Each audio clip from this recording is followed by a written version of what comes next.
Alors moi, je vais vous proposer une autre idée pour le consommer cru. Ce chou-fleur, on va le transformer en semoule et du coup, on va pouvoir faire un taboulé avec tout ça.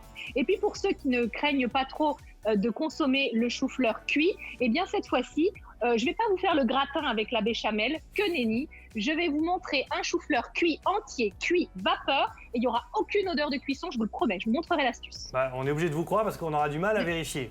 Bah oui, de toute façon, voilà, sur parole. Bon, est-ce que vous voulez que je vous montre déjà dans un premier temps Allez, les ingrédients nécessaires pour le taboulé? Pour cette recette, vous aurez besoin de chou-fleur. Et puis, j'ai rajouté un petit peu de chou plutôt vert, puisque c'est du brocoli. On va le manger cru, lui aussi, vous allez voir. On va ajouter des abricots secs, des noix de cajou, de la ciboulette, du citron, des tomates, du concombre, de l'huile d'olive et de la fleur de sel. Ça, c'est pour la partie crue, mon cher Thibaut. On va faire le taboulé de chou-fleur et on va transformer ce légume, ce chou-fleur, en semoule. Le jour où j'ai trouvé pour transformer le plomb en or, je vous appelle, mais enfin pour le moment, j'ai la recette pour le chou en semoule. Pour cela, regardez Thibaut.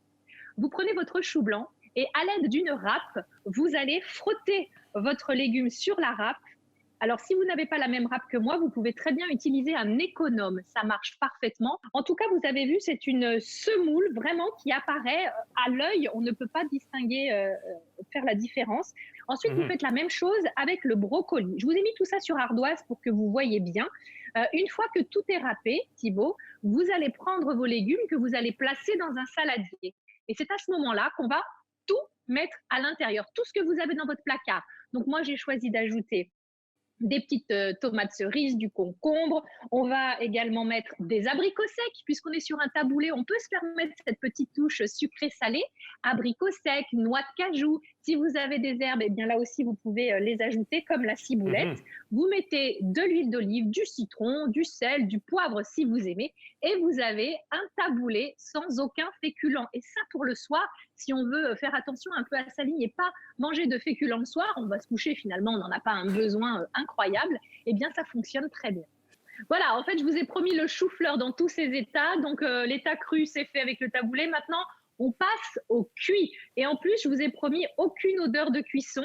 Pourquoi? Parce que vous allez le voir, on va frotter notre chou-fleur avec des épices qui vont évidemment l'emporter. Regardez.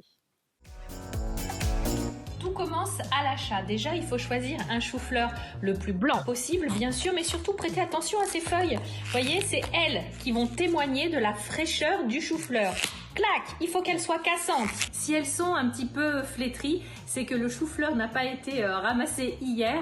Donc, c'est vraiment le témoin de fraîcheur. Il faut qu'elles soient comme ceci, cassantes, non flétries, sans tache. Et là, vous pouvez être sûr que votre chou-fleur est de première fraîcheur. Alors, on va commencer par la découpe du chou-fleur en mode d'emploi. Avec un grand couteau, eh bien, vous allez enlever comme ceci sur de la partie du trognon. Celle-ci, on va l'éliminer. Et puis là, il faut s'assurer que la base est bien stable. Vous voyez, comme ça, on le pose. Et moi, ce que j'aime bien, c'est cette jolie forme ronde. On va le poser entier dans votre assiette. On n'a plus rien à faire. Vous pouvez directement le cuire à la vapeur. Moi, aujourd'hui, j'avais envie de vous montrer qu'on peut aussi, avec des épices, le parfumer, le colorer.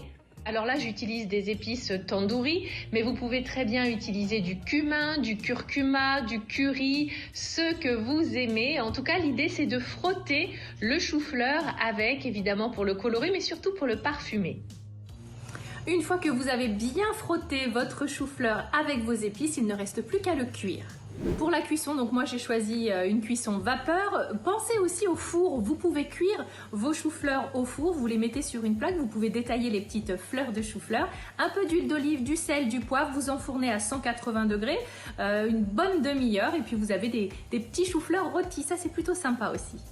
Pour la cuisson vapeur, rien de plus simple. Il suffit voilà, de porter de l'eau à ébullition. Vous allez mettre votre chou en entier dans le cuiseur, on referme et il n'y a plus qu'à attendre.